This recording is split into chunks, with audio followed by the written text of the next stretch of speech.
Mini episode 838 of the FDH Lounge is brought to you by Sportsology, delivering unconventional columns and webcasts about sports, TV, music, movies, and more. Follow them on the web at sportsology.com. The FDH Lounge. You want to schedule your life around it.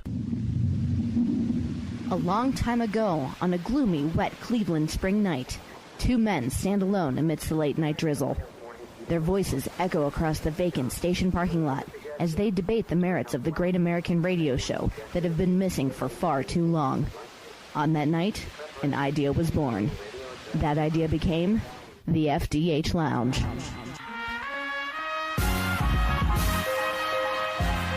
Welcome to the FDH Lounge. Hello, everyone. Welcome to FDH Lounge mini episode number 836. This is FDH Managing Partner Rick Morris here, and I have to say, back on the show with us, one of my favorite guests over a period of time, and that really covers a lot of ground when you look at some of the folks that we've had on the show and some of the people that I've enjoyed talking to repeatedly. When you got guys like Bob Barker and Kenny Albert and some of the ones that we've been fortunate to have on repeatedly on the show here, even wrestling legend Lex Luger, one of my faves. I'll put this guy right with him. A gentleman of many, many talents, whether it be column writing, providing opinions on TV, book writing, we'll be talking about that certainly, and providing all kinds of political analysis really on any kind of platform.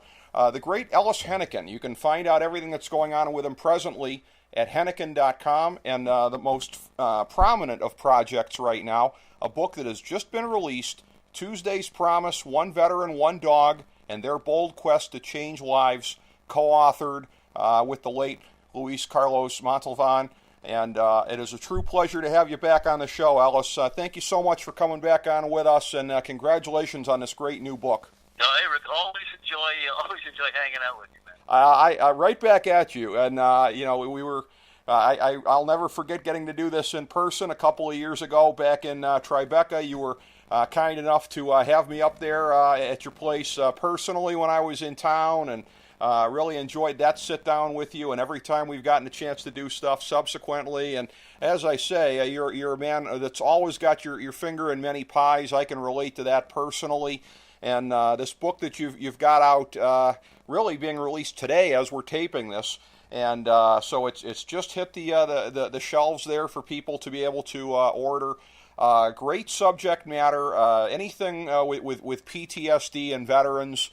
That's a topic that is always kind of shamefully undercovered in the media, and hopefully this book will do a lot to spotlight that issue and what people are doing to kind of adjust as they get back to society and find new ways to beat their problems. Well, Rick, like a lot of people, I mean, it's something I've been aware of for a while, especially since we had such large numbers of people coming back to civilian life after Iraq and Afghanistan. And, I knew a lot of these guys were having trouble, and a variety of different challenges they had. So I teamed up with Luis, who's an interesting character. He is a captain in the U.S. Army, so an officer, won the Purple Heart across 2 combat tours in Iraq. Real active soldier, macho guy. When he gets back home after his second tour, he's a mess. He's got such fear and anxiety. This tough warrior can literally barely leave his apartment. He is so racked with nervousness and discomfort. His life is in a lot of turmoil until he gets paired with this golden retriever service dog named Tuesday. And man, these dogs are amazing. I got to tell you, this particular animal. Not only could he follow a couple of hundred commands after 2 years of training, but literally, when Luis was just on the verge of having one of his meltdowns, that dog would come over with its wet nose and his warm breath. He just had a way of making Luis calm down and get his confidence back. And these two spent the past 8 years wandering America, helping other veterans and battling with the VA. They managed to get Congress to pass a law providing veterinary care for military service dogs, and they were on the Letterman show. I mean, they really became two of the most effective advocates in the country on behalf of our military veterans. It's amazing the things that can happen with animals in this way, Alice, in something that seems a little bit kind of similar to me, a good friend of mine has become involved in a project. Unfortunately, in my home state of Ohio, we are sort of the epicenter of this nationwide opioid epidemic. And a friend of mine, yeah, it's a horrible thing. A friend of mine has gotten involved in a program. I don't know if you've heard anything about this kind of thing or not. Equine therapy for heroin addicts and others who've had issues like that. That's something about being around the horses and having to care for them and basically to sort of get on the same wavelength as them. It sort of does a little bit of rewiring of your mind, and it sort of focuses you in a new kind of way, that it's a way of sort of bringing you around psychologically to make you more open to things that can be more positive in your life. And it almost kind of seems like the service dogs do kind of the same thing. It almost seems like there's something about the presence of these very special animals that's able to sort of do a little bit of necessary rewiring in there and help heal some of these people who've got such very bad trauma. Yeah, man, I love hearing about that. In the case of this dog that Tuesday, he was initially trained in prison. They sent him to prisoners. Wow. And the service dogs get raised in their early years by prisoners, in their early months. And then they go with a family, who take them out in the world and get them used to cars and shopping malls and, trains and all that kind of stuff. And it is amazing. They're doing it. Used to be, we had seeing eye dogs, but that was about it. But now, yeah, these dogs are working with, people with various psychological issues, kids with autism. They're having a lot of success with autistic kids. So you're right. I'm not sure that I can really fully explain it. I'm not sure the experts really know why it works. All they know is that somehow those animals are able to reach people in a way that sometimes other people can't reach them. Yeah, it's really valuable when something like that can happen, when you can have these kinds of breakthroughs and discover ways to help people that really have problems that seem to be, in a lot of ways, kind of intractable. And I know that, again, this has been an issue that it dates back further, obviously, than the Iraq War, but it's something that's more in the forefront these days than it was, say, in the 80s and 90s, because we're fresh off of these wars and people coming back and dealing with these issues. And it's a thing where, as you have noted, the average of about, 20 vet suicides per day, just a horrible thing. Yeah, a horrible epidemic that we have. The best and the brightest of our society, people have given up so much to go and fight on our behalf. And unfortunately, as the story goes here, this is something to which Luis was not able to get past himself in the end either. A great story, though it is, obviously, everything leading up to that point. But this is just something where, again, it's going to take a lot of force of will, and for as much as every time we get a new administration in office, it seems like there's always talk about doing stuff with the VA. I mean, I could think of no bigger priority personally with the VA, even for as much as there always is in the way of bureaucracy and people suffering from lack of care. I would think that these mental and psychological health issues have got to be number one by far, I think, in terms of addressing better. Yeah. Well, you know what? If you add up people who have what we call the invisible wounds of war, these various psychological effects of trauma, that's really what it is, right? We put these kids through some kind of horrible trauma, and then it affects them as it will. We have more people suffering from that than we do of the traditional wounds. Some guy who gets his leg blown off or gets hit with shrapnel and IED. Those are absolutely terrible and something that deserves the attention they get. We have more people suffering from the psychological impact than we do from the physical. And anything I can do, and whether it's write a book or do an interview and talk about it, and I know a lot of your listeners are concerned about that or know people who are like that. We just need to open our minds. First of all, we got to admit there's a problem. Then we got to open our minds about the different ways to solve it. But I got to tell you, if you want to get inside the head of somebody who's dealing with that and learn both some hopeful aspects to it and some parts of it that are just really frustrating.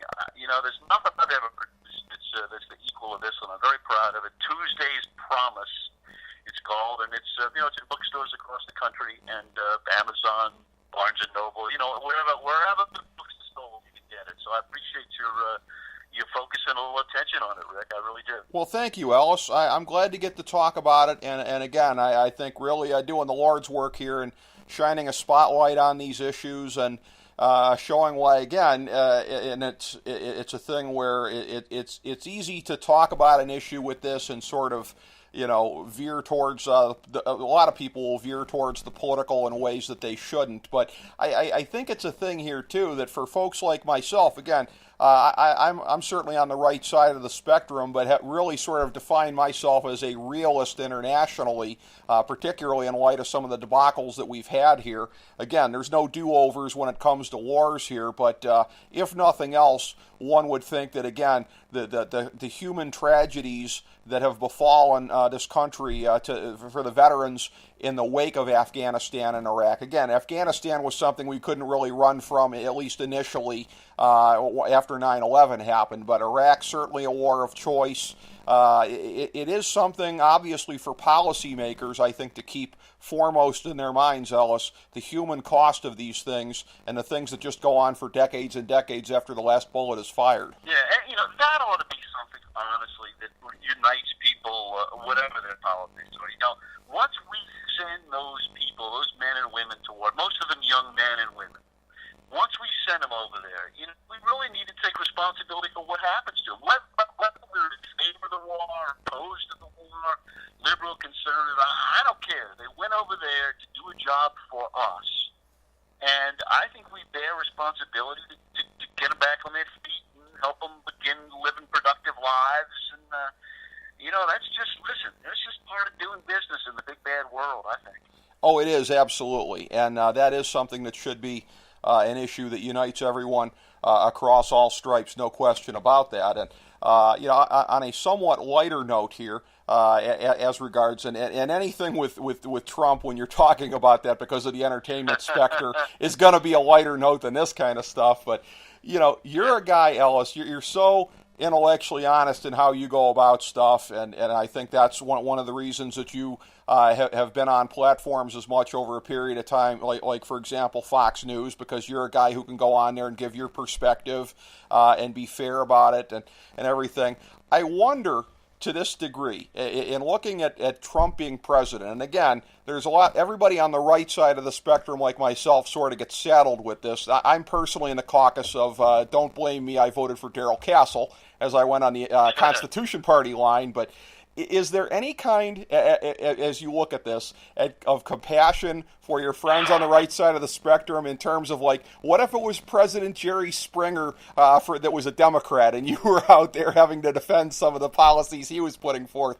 I wonder, based on your knowledge of Trump, your background all this period of time, if you're not just kind of laughing, shaking your head a little bit sometimes at some of your friends on the right and going, oh, those poor guys having to defend some of this stuff. No, it's absolutely right. And I've bounced around this, pundit world long enough that I have personal friends, all different political views. In fact, all the years I spent at Fox, I'm pals with lots of pretty staunch conservatives. What happened when Trump came around, and it was interesting. A lot of the people that I think of as kind of the first string conservative pundits, I'm thinking about people like, S.E. Cupp and, Will Cain, my friend Monica Crowley. A lot of them had real trouble with Trump. Rich Lowry, another example. And so I think that early in the game, the Foxes and the CNNs and the NBCs had kind of I don't want to be rude about it, but kind of a second-tier group of people on TV defending Trump. Like people who would never have been there in the first place if it were a regular Republican or conservative candidate. So they kind of had to scrape the bottom a little bit, I think, with some of these folks. And it made the thing, it's put a whole spin on it. Listen, look at Sean Spicer as an example, right? Mm-hmm. Like, that's a guy who's got an almost impossible job. Right. Right? He goes out there, he's got to defend stuff. He's got a boss, and the boss, Trump, is yelling at him and saying, no, just get out there and say it. Say we had the biggest crowd on Inauguration Day. Look, I know we did. And so Spicer, right, he's in a kind of impossible position. The The reporters are giving him holy hell. The boss is yelling at him. They're making fun of him on Saturday Night Live. I mean, yes, a part of me thinks like, oh, man, poor guy.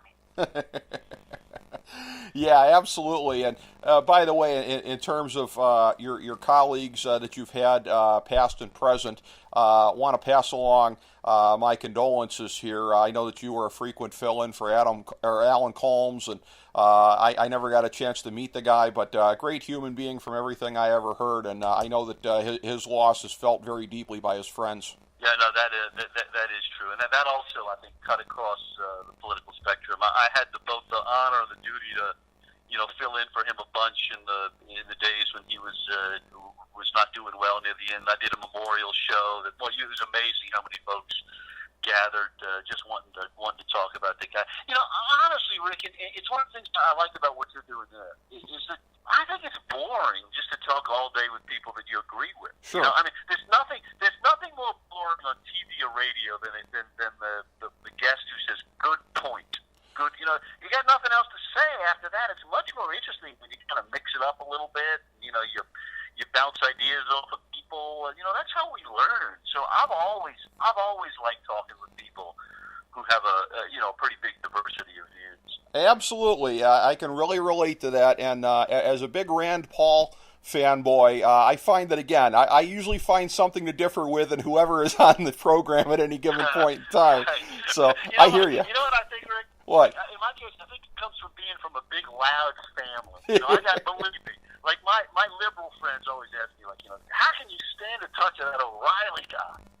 I'm like, come on, he's just like my uncle. It's like talking to my relative. Except in my family, when we're having those debates, everybody's drinking, so it's a lot harder than going on with a sober blowhard on Fox. Believe me, I just feel like I'm back home, man.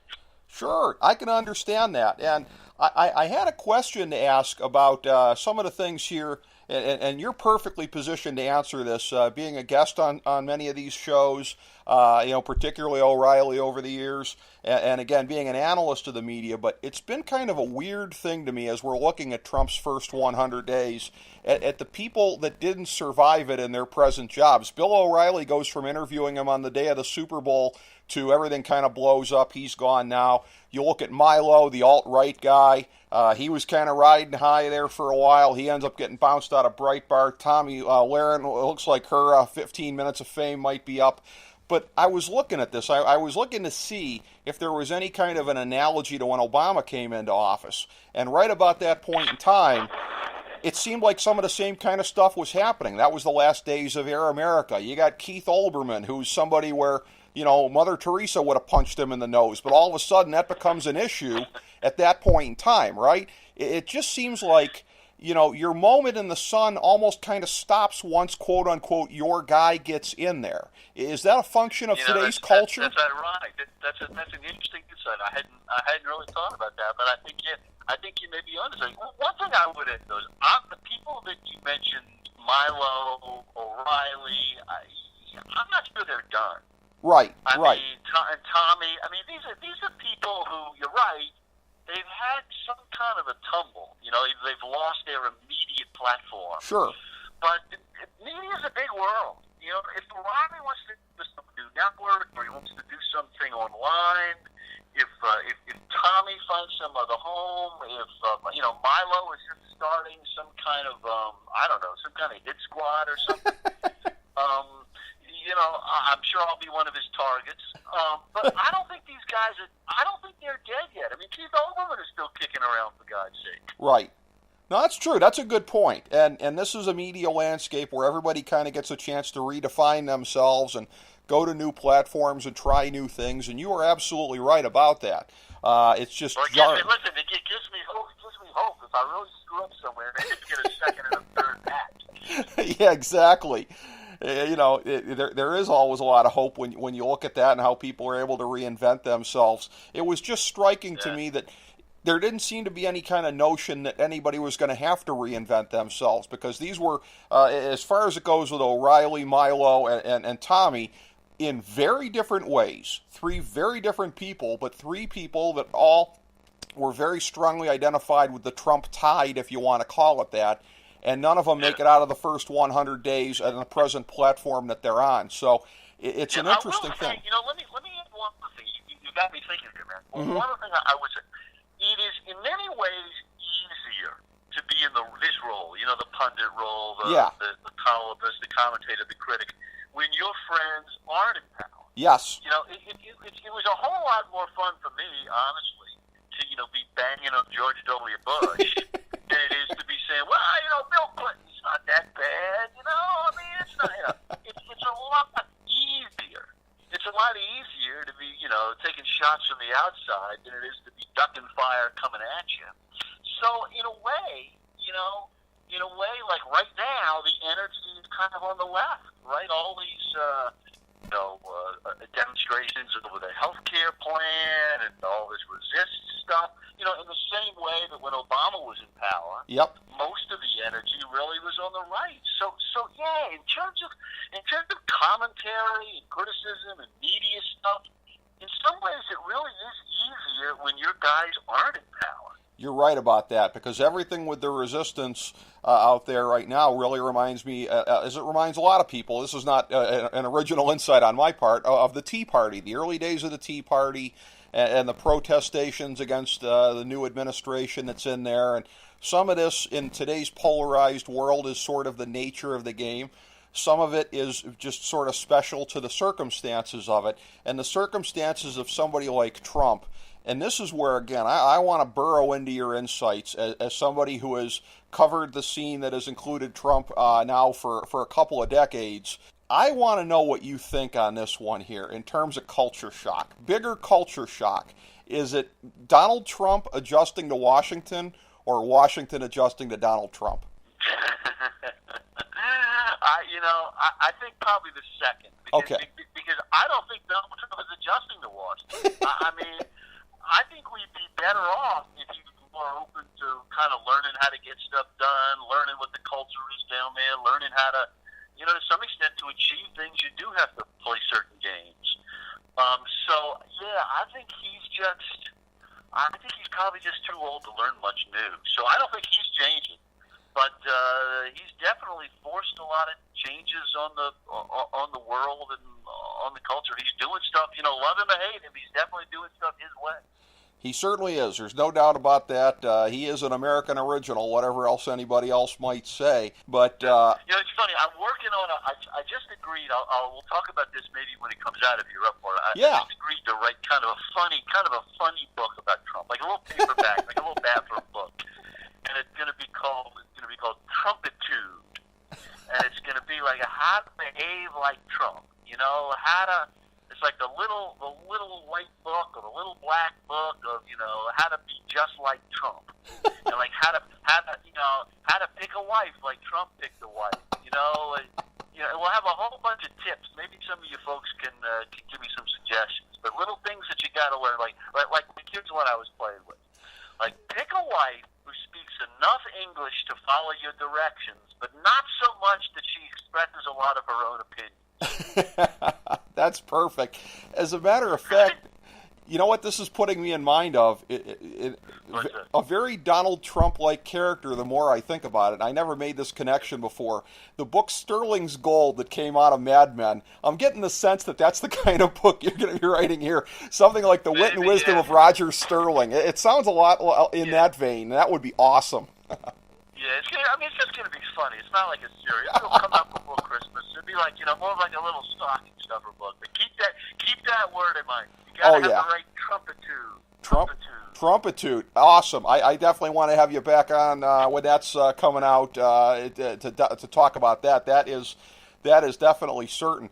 I want to ask you also here, too, in terms of looking at this, you mentioned Clinton before. Part of covering the scene over a period of time like you have is that you've seen the ebb and flow of scandals we saw in the first 10 days of the Trump administration. Echoes of the Saturday Night Massacre with Sally Yates getting shown the door for defying the orders of the president.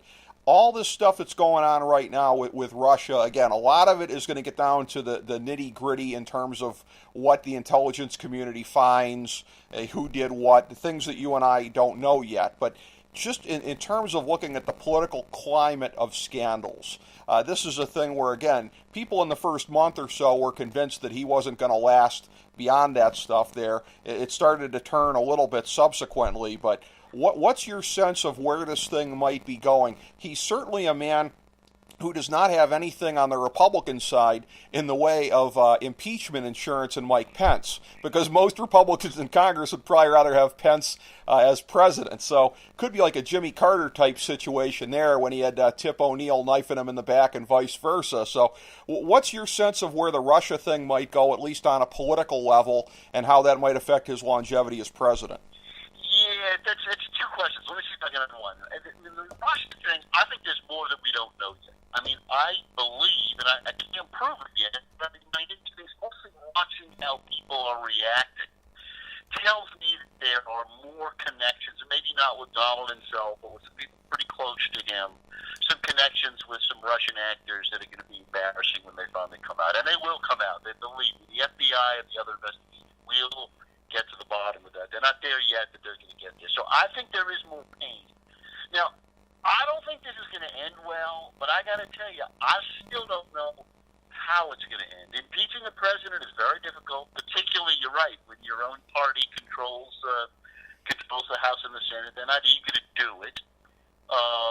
So I don't have the sense that he's on the verge of impeachment or anything like that. And we know from Clinton, even impeachment doesn't necessarily do the trick. So yes, if you had to take a bet, I mean, I think it's just going to putter along with a new scandal every day, a new tweet every hour, a new firing every week. I just think the turmoil, we're in kind of a permanent state of turmoil. Rick, it may be bad for America, but it'll be good for people like me and you. We'll have an awful lot to talk about. Absolutely, and good for your ongoing column that you've got going on in the Metro newspapers and being able to talk about Trump and covering Trump's America and drawing upon your decades of covering him. And again, I had alluded to this off air in terms of your time as an author. Two subjects you'd written about, I wanted to pick your brain about vis-a-vis current events here. Of course, with the book that you had done subsequently, in the blink of an eye, Daytona and the Day That Changed Everything, the book with Michael Waltrip. In terms of your knowledge of NASCAR and of the scene, I wonder if you have something of the same sense that I did kind of coming into this year, and if you've heard anything from whether it be Michael Waltrip or anybody else in NASCAR. I was a little bit concerned with this whole three-stage thing they started doing this year. The idea was they wanted to eliminate folks, hanging back, and all these things are basically to pump up the ratings, and I think they basically admit that. And my thought was, at least at the restrictor plate tracks, and again, you having written about Dale Earnhardt, there you go. You know the dangers of those. I'm thinking to myself, boy, that could be really bad if you're encouraging people to be more aggressive at Daytona and Talladega. Lo and behold, last weekend you had the big pile up there. Unfortunately, it looks like everybody's going to be okay, but have you gotten any sense from anybody in NASCAR that there might be a little bit of actual danger to this in terms of encouraging people to be that much more aggressive? Well, no, you put your finger on a very key question. First of all, for folks who don't know, those two tracks that you mentioned, Daytona and Talladega, have very banked curves. Yes. So the speed with which the drivers can operate, the aggressiveness, and their ability to just come whipping around those curves is much stronger than on a flatter track, and so it encourages a more aggressive style of driving. I mean, you have to go back to around the time of Dale's death. We're talking, 2001 in that era, when they put in these Hans devices, which protect the head and the neck in the case of an accident. It really did make racing safer. But one of the dirty little secrets about car racing is that one of the reasons people are there is to see a wreck. It's the most exciting thing. It's the time where there's true risk and danger in the air. And ratings have been down a little bit over the past few years. And there is a lot of pressure, particularly from television, who wants those numbers. Even if people are turning out at the track, however many people tune in on television is a big part of the income in this business. And so I think that you put your finger on an explosive little issue there. There is a desire to make the races more exciting. The races last a long time. Golf may be the only thing that lasts longer. Right. And so So, they want to have something that isn't just, 3 hours of loud buzzing in a circle. And, are the drivers being put at risk in order to do that? Maybe a little bit, yeah. Yeah, I hope that proves not to be the case. And again, my perspective on this, again, we're all formed by our own experiences and perspectives. I speak from the perspective of somebody who had the great honor of having a conversation coming off of his second Indy 500 win with Dan Weldon. A couple months later, we know what happened there. So yeah, I get extra queasy at this kind of stuff, Ellis. You know what I mean? It's like ratings. I understand they're the lifeblood of the sport, as they are for all of these things here now. And again, as a native of Cleveland and a lifelong Cavs fan, certainly I understand the things that drive ratings, like LeBron James and NASCAR wrecks and all of that kind of stuff. But NASCAR wrecks have, of course, real-world consequences, and I just hope those are being taken into concern enough. Yeah, no, I hear you. Although, some other day you and I can talk about the parallels in other sports. I mean, football, are we given head injuries and brain damage to our football players? Right. As we shift from boxing into mixed martial arts, which is already happening, I mean, that's a very violent sport where those fighters have, pretty short careers and take a pretty good beating. I mean, does it all go back to Christians and the Lions? That we may pretend to be civilized, but we really do enjoy some violence for our entertainment. I mean, those are tough questions, and I don't think it begins and ends with NASCAR. Well, what I like about you is you're the kind of guy who really enjoys kind of chewing on these kind of things here, too. And as long as we're talking gladiator things, the other thing I mentioned that I wanted to get into with you having previously authored Home Team, that great book about the Saints with Sean Payton, and you being a big Louisiana guy and a Saints fan. I don't want this to hit too close to home as I ask this question here, because I know you're not just a fan, but a friend of the coach and a co-author. And again, I want to stipulate up front, I have no standing as a lifelong Browns fan to say anything about any other team. But I just... you and me both. Well, exactly. I look at this, and again, I wonder if you have any sense you'd want to admit to of just sort of a Groundhog Day state of affairs right now with this team here. I mean, I'm not saying bust a slug in Drew Brees while he's still performing at a high level, but as far as building around him, really rebuilding after those glory years beginning of the decade, and it's just sort of been a trough for a couple of years here. I mean, do you have any sense, watching them as a fan, that things are going to be going in the right direction quickly enough to where Drew Brees can still perform, go out there and be the leader of a playoff winning team? Or what's your sense? Because it seems to me they've just sort of been in that kind of meh zone for a little bit now. Yeah, no, I feel a lot of things feel it. I think Sean and Drew will both feel it. I mean, my read on it is that it's more than Drew. I think his performance has stayed really pretty strong. And quarterbacks, as you know, first of all, the officials have gotten much tougher about protecting quarterbacks. The word is out on those defensive linemen that they're like, don't really, you better not hurt the quarterback, or really bad things are going to happen. And so, we're seeing quarterbacks with longer careers than we might have expected. I mean, Drew's numbers this past season are, still, pretty damn impressive. I think the problems they've had really have been more with the defense and with with other positions, more journeyman positions than the quarterback. And I think you're right. I mean, it would be really nice, just in terms of the story of it all, if Drew gets one more championship season, if Sean is able to, rally something in the next year or two, because, eventually, listen, none of these jobs are forever. The fans and the ownership turn on you at some point. I mean, I believe Sean's a very talented football coach, and he probably won't spend the next 20 years with the New Orleans Saints. I mean, he probably has another couple of years there, and he's going to go somewhere else, but it would sure be nice if he left with his people in that great city with one more thing to cheer about. Oh, yeah, that's the kind of coach that deserves to leave on his own terms. I can tell you this. You got an absolute steal at number 11 in the draft. I can say this being a native of Ohio in Lattimore. That kid is a flat-out shutdown corner. Have you followed him? I mean, I know people are pretty excited about it. Yep. I've been to, well, my dad's an Ohio State alum, so I get to a fair number of games because he's got season tickets.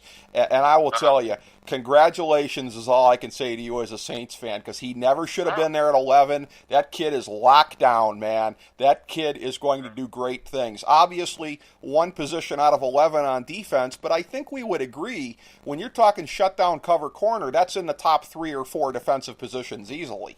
Well, listen, man, you're giving me hope. I didn't realize I was going to end this conversation on such an optimistic note. But well, let me just say this. Rick. I hope you're right, man. I hope yeah. You're right.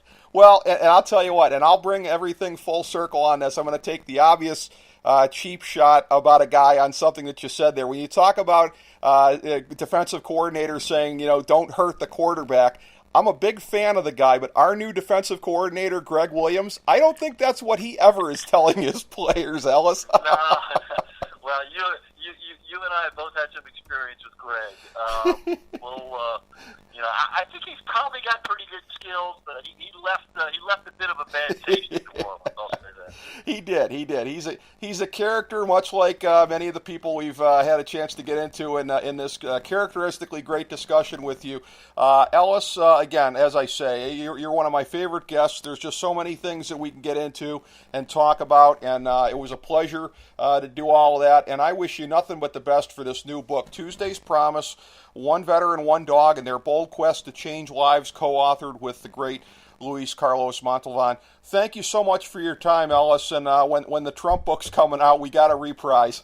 All right, man. Good to be with you all over the map. Have a good one. I appreciate it. Thank you so much, Ellis, and thank you, everybody, for joining us for this mini episode of the FDH Lounge. As we bring the show to a close, we would like to extend our deepest gratitude to NBC, CBS, ABC, Fox, all Clear Channel affiliates, TNT, TBS, USA, UPN, Deadspin.com, YouTube.com, YTMND.com, MySpace.com, various blogs, Fox News, CNN, CNBC, MSNBC, IamBoard.com, Billboard.com, Google.com, ESPN, ESPN2, ESPN News, ESPN Classic, NBA TV, NFL Network, Sports Time Ohio, Athlon Magazine, Comedy Central, Cartoon Network, The Boomerang Channel, QVC, BET, The Spice Channel, Steno Notebooks, Manwich, Papermate Office Supplies, waitresses, strippers, bartenders, garbage men, janitors, microwave popcorn, the writers of The Office, Scrubs, Entourage, My Name is Earl, Oz, Metalocalypse and the Boondocks, Aquafina, and the periodic table of elements.